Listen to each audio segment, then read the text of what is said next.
প্ৰাকৃতিক দুৰ্যোগৰ এই সময়ত ইমান বেয়া প্ৰতিকূল বতৰ এনেকুৱা সময়ত তাৰমানে যিডাল গছ মেইন ৰোডত গুৱাহাটী হাজো পথত পুৱামকা গেটুতে প্ৰকাণ্ড গছ একডাল বগৰি পৰিল।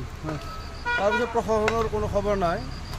মানে ওচৰতে এটা মানে ফৰেষ্ট অফিচ আছে, ৰেঞ্জাৰকো যোগাযোগ কৰা হৈছিল, এতিয়ালৈকেও নাই।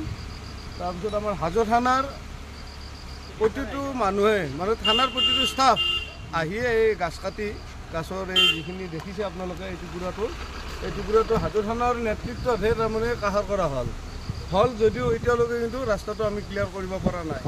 ফৰেষ্টৰ লোক অহা নাছিল নেকি? নাই কোনো নাই, ফৰেষ্টৰ কোনো নাই।